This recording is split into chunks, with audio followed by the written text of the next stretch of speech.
गांव के बाहरी इलाके में एक पुराना हवेली जैसा घर खड़ा था, जिसके बारे में कई डरावनी कहानियां प्रचलित थीं। लोग कहते थे कि उस घर में कोई नहीं रहता, लेकिन रात के अंधेरे में वहां से अजीब अजीब आवाजें आती हैं। गांव वाले उसे भूमो भूतिया हवेली कहते थे। कई लोगों ने दावा किया कि उन्होंने वहां सफेद साड़ी में एक औरत को देखा है, जो रात में चारों ओर भटकती रहती है।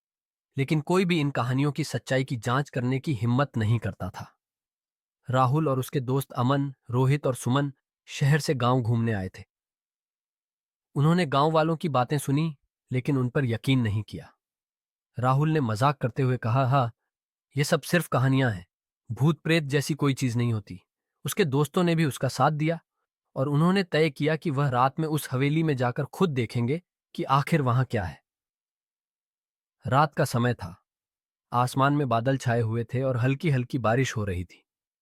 हवेली के पास पहुंचते ही ठंडी हवा का झोंका आया और चारों को अजीब सी सिहरन महसूस हुई। फिर भी उन्होंने हिम्मत दिखाई और दरवाजा खोलकर अंदर चले गए। हवेली के अंदर का माहौल भयानक था। हर तरफ जाले और धूल जमी हुई थी। लकड़ी की सीढ़ियां खड़खड़ा रही थीं और एक अजीब सी गंध चारों ओर फैली हुई थी।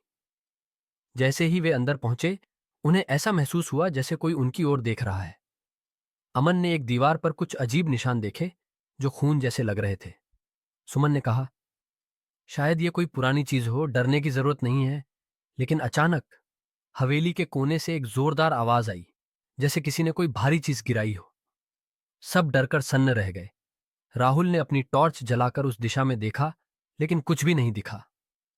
फिर अचानक दरवाजा खुद ब अपने नेक के हाथ आई खुद बंद हो गया। चारों का दिल जोर जोर से धड़कने लगा। रोहित ने घबराते हुए कहा, हमें यहां से निकलना चाहिए, ये जगह सही नहीं लग रही।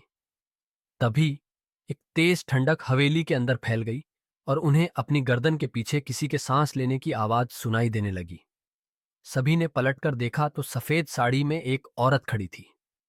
उसका चेहरा आधा जला हुआ था और उसकी आंखें चमक रही थीं। चारों के पैर जैसे जमीन से चिपक गए। औरत ने धीरे धीरे उनकी ओर बढ़ना शुरू किया। राहुल ने जोर से चिल्लाते हुए कहा, भागो! चारों ने अपनी जान बचाने के लिए भागने की कोशिश की, लेकिन दरवाजा जाम हो चुका था। औरत अब उनके बहुत करीब थी। उसकी आंखों से आग जैसी रोशनी निकल रही थी और उसका चेहरा पूरी तरह डरावना हो चुका था। तभी अचानक बिजली कड़कने लगी और हवेली की दीवारें हिलने लगीं। किसी तरह चारों ने हिम्मत जुटाई और खिड़की से कूदकर बाहर निकल आए। बाहर आते ही हवेली फिर से शांत हो गई, जैसे कुछ हुआ ही न हो। वह रात उनके जीवन की सबसे भयानक रात थी। वे गांव से वापस शहर लौट गए, लेकिन उस भूतिया हवेली की यादें और डर उन्हें हमेशा के लिए सता कर गईं।